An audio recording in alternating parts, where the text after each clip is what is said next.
അസ്സലാമു അലൈക്കും വറഹ്മത്തുള്ളാഹി തആല വബറകാത്തു. അറക്കൻ തറവാട്ടിൽ അതെ എല്ലാവരും ശോകമുഖമായി നിൽക്കുകയാണ്. തൻ്റെ മകൾക്ക് വന്ന ആ ഒരു ബുദ്ധിമുട്ട്, അതെ അത് വളരെയധികം വിഷമത്തോടെയാണ് അവർ കാണുന്നത്. പൊന്നുമോൾ സങ്കടപ്പെടുന്നത് കണ്ടപ്പോൾ ആ ഉപ്പയുടെ ഹൃദയം വല്ലാതെ വേദനിച്ചു പോയി. പ്രിയപ്പെട്ട എൻ്റെ പൊന്നുമോൾ ഒരിക്കലും കരയുന്നത് ആ പിതാവിന് ഇഷ്ടമല്ലായിരുന്നു. അതുകൊണ്ട് തന്നെ മോളുടെ ഇഷ്ടങ്ങൾ ചോദിച്ചിരുന്നു. പക്ഷേ എന്ത് ചെയ്യാൻ, വിധി അതങ്ങനെയായിപ്പോയി.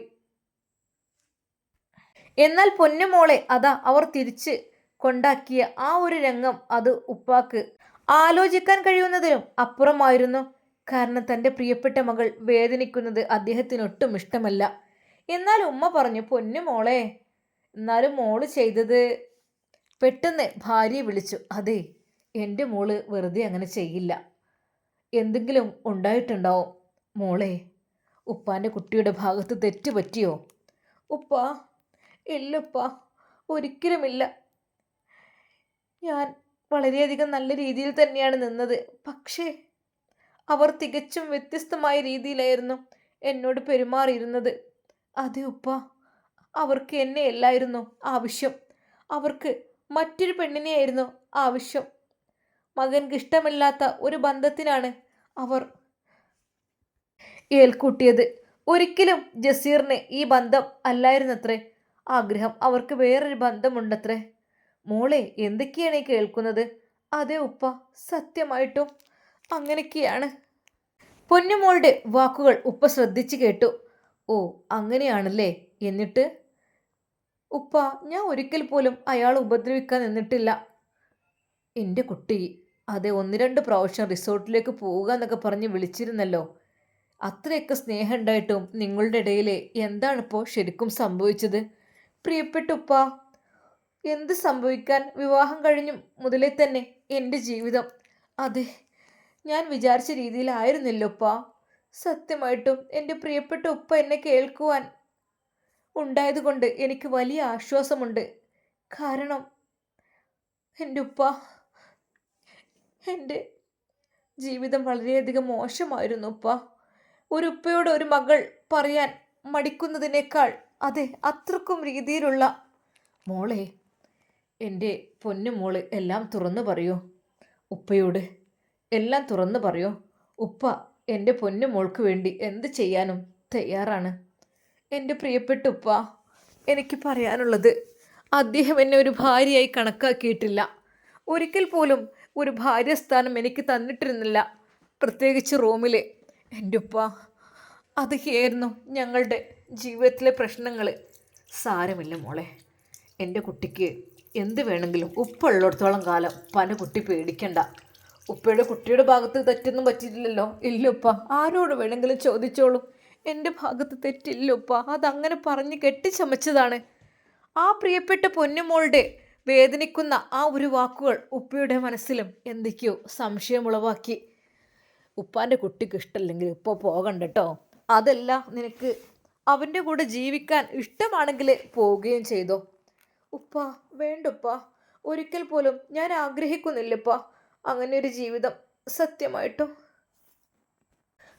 പൊന്നുമോളുടെ വാക്കുകൾ കേട്ട ഉപ്പ ഉമ്മയോട് പറയുന്നു, അതെ നമ്മുടെ മോളുടെ ജീവിതത്തിൽ എന്തോ കാര്യമായിട്ട് സംഭവിച്ചിട്ടുണ്ട്, അല്ലാതെ അവൾ ഇത്രയധികം വിഷമിക്കില്ല. ഇനിയിപ്പോൾ എന്താ ചെയ്യുക മോളുടെ കാര്യത്തിൽ? പിന്നെ നമ്മുടെ വലിയ മോളും മരുമകനാണെങ്കിൽ അവർ തെറ്റിപ്പോവുകയും ചെയ്തു. അവൾ പോകുന്നതിൻ്റെ ശേഷം അവൻ്റെ കാര്യം പറയണ്ട. അവന് പണം പണം എത്ര കൊടുത്താലും അവനത് ശരിക്ക് വെക്കില്ല. എത്ര കൊടുത്തു, നമ്മൾ കൊടുത്തു ഒരുപാട് വീട് വെച്ച് കൊടുത്തു, സ്ഥലം ബിസിനസ് തുടങ്ങാൻ ക്യാഷ് കൊടുത്തു. അതൊന്നും അവൻ ശ്രദ്ധിച്ചില്ല. അവൻ അവൻ്റേതായിട്ടുള്ള ഓരോ കാര്യങ്ങളിൽ ഏർപ്പെട്ടു പോയി. അതെ, പൈസ വെറുതെ അങ്ങ് ദൂർത്തടിച്ച് കളഞ്ഞു. വെറുതെ ക്യാഷ് പോയി എന്നല്ലാതെ. അവരങ്ങനെയൊക്കെ പറയും. പക്ഷെ എൻ്റെ മോളെ ജീവിതം വെച്ച് കളിക്കാൻ ഞാൻ സമ്മതിക്കില്ല. എൻ്റെ മോള് എനിക്ക് വേണ്ടപ്പെട്ടവൾ തന്നെയാണ്. അതെ, എൻ്റെ മോളെ ഇനി വിവാഹത്തിന് തയ്യാറാകുന്നില്ലെങ്കിലും അവളെ ഞാൻ നോക്കും. ഇക്ക, നിങ്ങൾ എന്തൊക്കെയാ പറയുന്നത്? ഒരു പെണ്ണാണ്, അങ്ങനെ കല്യാണം കഴിക്കാതെ. അങ്ങനെയല്ല ഞാൻ പറഞ്ഞത്. അവൾക്ക് നല്ലൊരു ജീവിതം കണ്ടെത്തുന്നത് വരെ ഞാൻ അവളെ നോക്കും. തൽക്കാലം എൻ്റെ കുട്ടി ഓളുടെ ഇഷ്ടം പോലെ ജീവിക്കട്ടെ. എന്നാൽ പിറ്റേന്ന് ആ രാത്രി മുഴുവൻ അവൾക്ക് കണ്ണുനീരായിരുന്നു. പിറ്റേന്ന് അതാ അവളെ ഉപ്പ വിളിക്കുന്നത് കേട്ടു. മോളെ, പ്രിയപ്പെട്ട ഉപ്പയുടെ ആ ഒരു വാക്ക് കേട്ട് അവൾ, ഉപ്പ, എൻ്റെ കുട്ടിക്ക് ഇനി എന്താ ആഗ്രഹം? ഉപ്പ, എൻ്റെ കോഴ്സ് എനിക്ക് കംപ്ലീറ്റ് ആക്കണം. മോള് കോളേജിലേക്കോ? അതെ ഉപ്പ, ഞാൻ പഠിച്ചത് കുറച്ച് ദിവസമല്ലേ അവിടുന്ന് വിട്ടു നിന്നിട്ടുള്ളൂ. ഉപ്പ ഒന്ന് ചോദിച്ചു നോക്കണം ഷഫീഖ് ഉസ്താദിനോട് ഇനി വരാൻ പറ്റുമോ എന്നുള്ളത്. ആയിക്കോട്ടെ മോളെ, ഇൻഷാ അല്ലാ ഞാൻ ചോദിച്ചു നോക്കാം. ഉപ്പാൻ്റെ കുട്ടി ഒന്നും വിഷമിക്കണ്ട. അതെ, അവൾ പുതിയൊരു ജീവിതം കെട്ടിപ്പടുക്കുകയാണ്. ഇനി പഴയതെല്ലാം അങ്ങ് മറക്കാം. അവൾക്ക് ഇഷ്ടം അവളുടെ പഠനകാലമായിരുന്നു. അവൾ അതിലേക്ക് തൻ്റെ പ്രിയപ്പെട്ട ഫ്രണ്ട്സുകളെ കാണുവാനും അതെ പുതിയൊരു ജീവിതം ഉണ്ടാകുവാനും അവൾ ഒരുങ്ങുന്നു. കാരണം അവളുടെ വിവാഹ ജീവിതം അതവൾക്ക് കൈപ്പേറിയതായിരുന്നു. ഒരിക്കൽ പോലും അതവൾക്ക് ഇഷ്ടമല്ലായിരുന്നു. അതിൽ നിന്ന് രക്ഷപ്പെട്ടപ്പോൾ തന്നെ ഹാദിയക്ക് മനസ്സിൻ്റെ ഉള്ളിൽ വല്ലാത്തൊരു സന്തോഷമുണ്ടായിരുന്നു. റബ്ബേ, ഇനി ഒരിക്കലും പഠിച്ചോനെ അങ്ങനെയുള്ള ചതികളിൽ ഞാൻ പെടരുതേ. അങ്ങനെ അത് പിറ്റേ ദിവസം തന്നെ അന്ന് തന്നെ ഉപ്പ പോകുന്നു അവരുടെ കോളേജിലേക്ക്. ആ വലിയ കാറ് അതാ കോളേജിൻ്റെ മുമ്പിൽ വന്നു നിന്നു.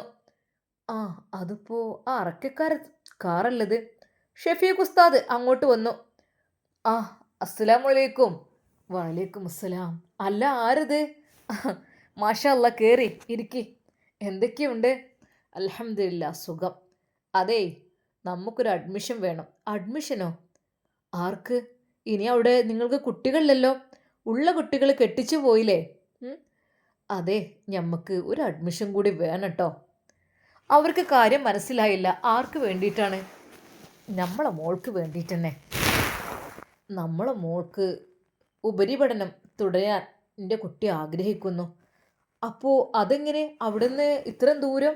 അതെ, എൻ്റെ മോളിപ്പോൾ ഇവിടെയാണ്. എൻ്റെ മോളിപ്പോൾ പോകാറില്ല. ആ പിതാവ് അത് പറയുമ്പോൾ അദ്ദേഹത്തിൻ്റെ മനസ്സ് വല്ലാതെ വെമ്പുന്നുണ്ടായിരുന്നു. ആണോ? സാരമില്ല, ഏതായാലും അല്ലാഹു സുബ്ഹാനഹു വ തആല കാത്തുരക്ഷി. എവിടെ മോൾ വന്നിട്ടുണ്ടോ? അതെ, മോൾ ഹാദിയ. അവൾ കാറിൽ നിന്നിറങ്ങി. അത് തൻ്റെ പ്രിയപ്പെട്ട ഉസ്താദിൻ്റെ മുമ്പിൽ തല താഴ്ത്തുന്നു. ഉസ്താദേ, അസ്സലാമു അലൈക്കും. വലൈക്കും അസ്സലാം. ഷഫീഖ് ഉസ്താദ്, മോളെ ഹാദിയ. എന്ത് പറ്റി മോളെ? എന്നാൽ പെട്ടെന്ന് അതാ ഹബീബ് ഉസ്താദ് അങ്ങോട്ട് കടന്നു വന്നു.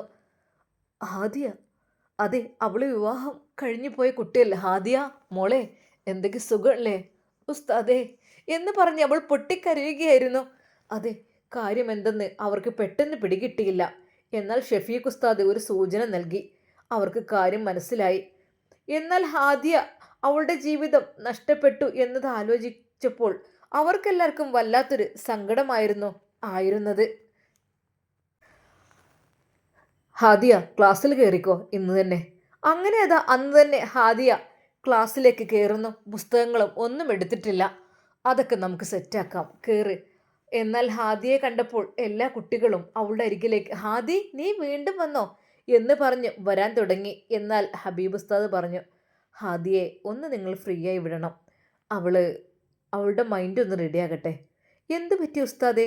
ഒന്നുമില്ല, അവൾ വീണ്ടും പഠനം ആരംഭിച്ചിരിക്കുന്നു. എന്നാൽ ഒരു കുട്ടിയോട് പോലും പറഞ്ഞില്ല ആ കാര്യം അവളുടെ ഭർത്താവിൻ്റെ വീട്ടിൽ നിന്ന് പോന്നതാണ് എന്നുള്ളത്.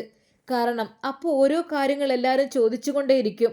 അതുകൊണ്ട് അതിനാവില്ല എന്ന് കരുതിയിട്ട് ഉസ്താദ് പറഞ്ഞു, അവൾ ഇനി ഇവിടെയാണ് കുറച്ച് ദിവസം പഠിക്കുന്നത് എന്ന് പറഞ്ഞു.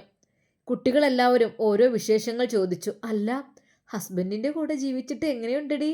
ഞങ്ങൾക്കും പറഞ്ഞതാടി. അങ്ങനെ പല പല ചോദ്യങ്ങൾ. അവൾ അതിനെല്ലാം ഒരു പുഞ്ചിരിയോടെ മറുപടി കൊടുത്തു. പെട്ടെന്ന് ഐഷു അതാ ക്ലാസ്സിലേക്ക് വരുന്നു. ശരിക്കും ഹാദിയെ കണ്ട് അവൾ ഞെട്ടിപ്പോയി. മാഷാ അല്ലാ, ഹാദിയോ? ഹാദി. അതെ, ഐഷു അവളെ കണ്ട് കെട്ടിപ്പിടിച്ച് കരഞ്ഞു. ഹാദിയും കരഞ്ഞു. ഹാദി, സുഖമല്ലേടി? എന്നാലും സാരല്ല ഹാദി. നിന്റെ കെട്ടിച്ച വീട്ടിൽ സുഖല്ലേ? നിന്റെ ഭർത്താവൊക്കെ? മാഷാ അല്ലാ, ഉഷാറാട്ടെ. ഹാദി, എന്നാലും ഞാനൊരുപാട് ആഗ്രഹിച്ചിരുന്നു കേട്ടോ. എൻ്റെ ആങ്ങൾക്ക് വേണ്ടി. സാരല്ല, വിധിച്ചതല്ലേ ലഭിക്കൂലേ? സാരല്ല, എന്നാൽ അത് പറഞ്ഞപ്പോൾ ഹാദിയുടെ കണ്ണുകൾ നിറഞ്ഞൊഴുകി. അതെ, കോളേജിലെ ഒരാളോട് പോലും അവൾ ആ നഗ്നസത്യം പറഞ്ഞില്ല. അവരുടെ എല്ലാവരുടെയും വിചാരം അവൾക്ക് ഭർത്താവുണ്ട് എന്നത് തന്നെയായിരുന്നു. ഭർത്താവുണ്ട്, പക്ഷെ ഡൈവോഴ്സും ചെയ്തിട്ടില്ല. അദ്ദേഹത്തിൻ്റെ കൂടെയുള്ള ആ ഒരു ജീവിതത്തെ കുറിച്ചോർത്തപ്പോൾ ഏയ് അത് ഇവരോടൊന്നും പറയണ്ട, പറഞ്ഞു കഴിഞ്ഞാൽ അവർക്ക് കൂടി അതൊരു വിഷമാവും എന്ന് കരുതിയിട്ട് അവൾ മിണ്ടാതെ നിന്നു. എന്നാൽ ഉസ്താദുമാരുടെ ഇടയിൽ ഇതിനെക്കുറിച്ച് ഒരു ചർച്ചാ വിഷയം നടക്കുന്നുണ്ട്. അവർ അതിനെക്കുറിച്ച് പറഞ്ഞു. ഓ, എത്ര നല്ല കല്യാണമായിരുന്നു അല്ലേ! ഓ, എത്ര ആഡംബരമായ, വളരെയധികം നല്ല രീതിയിലുള്ള കല്യാണമായിരുന്നു. എന്ത് ചെയ്യുക, പടച്ച റബ്ബ് അങ്ങനെയൊക്കെ കണക്കാക്കിയത്. ഏതായാലും ആ കുട്ടി പഠനത്തിന് വേണ്ടി വന്നല്ലോ, അല്ലെങ്കിൽ അവൾക്ക് ആകെ ഡിപ്രഷൻ ആയിരിക്കും. അതെ, അത് ആർക്കായാലും ഉണ്ടാവും. ഹാദിയുടെ മുഖത്ത് ആ പഴയ പുഞ്ചിരിയില്ല, ആ തെളിച്ചമില്ല. ശരിക്കും ഹാദിയെ നമുക്കെല്ലാവർക്കും നല്ല രീതിയിൽ തിരിച്ചു കൊണ്ടുവരണം. ഉസ്താദുമാർ പറയുന്നു, ഷെഫീഖ് ഉസ്താദും ഹബീബ് ഉസ്താദുമെല്ലാം അതിനുവേണ്ടി മുൻകൈ എടുക്കുന്നു. ശരിയാണ്, അവളെ പഴയ രീതിയിലേക്ക് തിരിച്ചു കൊണ്ടുവരണം. കാരണം അവൾക്ക് അവളുടെ ജീവിതം എന്ന് പറഞ്ഞാൽ ഡിപ്രഷൻ ആയിക്കഴിഞ്ഞാൽ മാനസിക രോഗം വരെ ആയിത്തീരാൻ ചാൻസ് ഉണ്ട്. ആ കുട്ടിയെ കാണുമ്പോൾ തന്നെ അവൾക്ക് എന്തെന്നില്ലാത്ത ഒരു വിഷമമുണ്ട്. ഏതായാലും എന്നും സ്കൂളിലേക്ക് വരുവാൻ, കോളേജിലേക്ക് വരുവാൻ വേണ്ടി നമുക്ക് ആവശ്യപ്പെടാം. അങ്ങനെ അത് ഹബീബ് ഉസ്താദ് ക്ലാസ്സിലേക്ക് പ്രവേശിക്കുന്നു. എന്നും സന്തോഷത്തോടെ ഓരോന്ന് വിളിച്ചു പറയുന്ന ഹാദിയയെ അവിടെ കണ്ടില്ല. പകരം മൂകമായിരിക്കുന്ന ഹാദിയ എന്ന പെൺകുട്ടി. ശരിക്കും ഹാദിയയിൽ വന്ന ആ ഒരു മാറ്റത്തെക്കുറിച്ച് ഹബീബ് ഉസ്താദ് വിചാരിച്ചു. എന്നാൽ ആ നിമിഷം ഹാദിയ ഉസ്താദ് വിളിച്ചു. അവൾ പതുക്കെ എഴുന്നേറ്റ് നിന്നു താഴേക്ക് നോക്കി. അവളുടെ മുഖത്തെ ആ ഭാവം കണ്ടപ്പോൾ ഉസ്താദിന് തന്നെ വല്ലാത്തൊരു വിഷമം തോന്നി. ഹാദിയ, എന്തു പറ്റി മോളെ? പഠിക്കണ്ടേ നമുക്ക്? എന്നാൽ അവൾ അപ്പോഴേക്കും മാനസിക രോഗത്തിൻ്റെ വക്കിലേക്ക് എത്തിയിരുന്നു. അവൾക്ക് ക്ലാസ്സിലെ കുട്ടികളെ, തൻ്റെ പ്രിയപ്പെട്ട ഉസ്താദുമാരെ ഒന്നും ഉൾക്കൊള്ളാൻ കഴിയാത്ത പോലെ അവൾ ഏതോ ഒരു ലോകത്തായിരുന്നു. അവൾ ഹബീബ് ഉസ്താദിൻ്റെ മുഖത്തേക്ക് ദയനീയമായി നോക്കി. അവളുടെ കണ്ണുകൾ നിറഞ്ഞൊഴുകി. ഹബീബ് ഉസ്താദ് പറഞ്ഞു, മോളെ, ഉസ്താദിൻ്റെ കുട്ടി വിഷമിക്കണ്ട കേട്ടോ, ഒന്നും കൊണ്ട് വിഷമിക്കണ്ട. അള്ളാഹു സുബ്ഹാനഹു വ തആല എങ്ങനെ വിധിച്ചതൊരു പക്ഷേ നല്ലതിനായിരിക്കും കേട്ടോ. ഒന്നും കൊണ്ട് വിഷമിക്കണ്ട കുട്ടി കേട്ടോ. ഉസ്താദ്, അവൾ വിതുമ്പിക്കരയുകയായിരുന്നു. അതെ, അവളുടെ ആ മനോഹരമായ മുഖം അതെല്ലാം അങ്ങ് വാടിപ്പോയിരിക്കുന്നു. കണ്ണുകൾ കുഴിയിൽ ചാടിയതുപോലെ, കവിളെല്ലാം ഒട്ടിയതുപോലെ. അത്രക്കും വലിയ തറവാട്ടിലേക്ക് കെട്ടിച്ചിട്ടും ഇവൾക്കെന്താ ഭക്ഷണം കിട്ടിയിട്ടില്ലേ എന്ന് വരെ തോന്നിപ്പോകുന്ന രീതിയിൽ. പക്ഷേ ഭക്ഷണമല്ലല്ലോ, മനസ്സിന് സമാധാനമല്ലേ ഏറ്റവും വലുത്. അതവൾക്ക് കിട്ടിയില്ല. അതുകൊണ്ട് തന്നെ അവളുടെ രൂപത്തിൽ വളരെയധികം നല്ല മാറ്റം വന്നിട്ടുണ്ട്. സത്യം പറഞ്ഞാൽ ഹാദിയുടെ ആ മാറ്റം എല്ലാ ഉസ്താദുമാരിലും വളരെയധികം ആശങ്കയുള്ളതാക്കി. പിറ്റേ ദിവസം ക്ലാസ് കഴിഞ്ഞപ്പോൾ ഹാദിയ കോളേജിലേക്ക് പോകുന്നില്ല. ഉപ്പ ചോദിച്ചു, മോളെ, അല്ലാഞ്ഞാൽ ഒറ്റയ്ക്ക് കോളേജിലേക്ക് പോയിരുന്ന ആ കുട്ടി ഇപ്പോൾ കോളേജിലേക്ക് പോകുവാൻ എഴുന്നേൽക്കുന്നില്ല. അവൾ ഓരോന്ന് ആലോചിച്ചു കൊണ്ടിരിക്കുകയാണ്. തൻ്റെ ജീവിതം നശിച്ചത് ആലോചിച്ചതായിരിക്കും. അതെ, ഒന്നും ആയിട്ടില്ല, എന്നാലും ഞാനൊരു രണ്ടാം കെട്ടുകാരിയായില്ലേ. അവൾ വിങ്ങിപ്പൊട്ടുകയാണ്. മോളെ, കോളേജിലേക്ക് പോകണില്ലേ? ഇല്ല. അതെന്താ മോളെ? ഒന്നുമില്ലപ്പാ. ഇനിയിപ്പോൾ എന്താ എൻ്റെ ജീവിതത്തിൻ്റെ അർത്ഥം? മോളെ, നീ അങ്ങനെ പറയരുത്. എന്നാ ഉപ്പാൻ്റെ കുട്ടി നാളെ പോയിക്കോളൂ. ഉപ്പ വിഷമിച്ച് കരയുകയായിരുന്നു. ഉപ്പ, ഞാൻ പോണില്ല ഉപ്പ. ഞാനിനിയിപ്പോൾ എന്താ പോയിട്ടും ആർക്ക് വേണ്ടി, എന്തിനു വേണ്ടി? അവൾ വിഷമത്തോടെ അത് പറയുമ്പോൾ ആ പിതാവിൻ്റെ കണ്ണുകൾ നിറഞ്ഞൊഴുകിയിരുന്നു. അല്ലാ, എൻ്റെ കുട്ടിക്ക് എന്താ പറ്റിയത് റബ്ബേ? എൻ്റെ കുട്ടി എന്തെങ്കിലും ഡിപ്രഷൻ സംഭവിക്കുമോ എൻ്റെ കുട്ടിക്ക്? അതെ, ആ പിതാവ് കരഞ്ഞുകൊണ്ട് പ്രാർത്ഥിച്ചു, റബ്ബേ ഉപ്പാൻ്റെ കുട്ടി വരി. ഉപ്പ ആ പൊന്നുമോളെ നെഞ്ചോട് ചേർത്തു. അവളുടെ മുടിയിഴകൾ തലോടിക്കൊണ്ട് പറഞ്ഞു, ഉപ്പാൻ്റെ കുട്ടി വിഷമിക്കണ്ട കേട്ടോ, ഉപ്പ ഉണ്ടല്ലോ എല്ലാത്തിനും കേട്ടോ. ഉപ്പുണ്ടേ, ഉപ്പാൻ്റെ കുട്ടിക്ക് ഒന്നും സംഭവിക്കില്ല. ഈ ഉപ്പ ഉള്ളിടത്തോളം കാലം ഉപ്പാൻ്റെ കുട്ടി എന്നും സന്തോഷത്തിലായിരിക്കണം. ആ പിതാവിൻ്റെ ആ ഒരു വാക്കുകൾ കേട്ടപ്പോൾ അവൾ ഉപ്പയുടെ നെഞ്ചിലേക്ക് വീണു കരഞ്ഞു. ഉപ്പ, മോളെ കരയല്ലേ കേട്ടോ.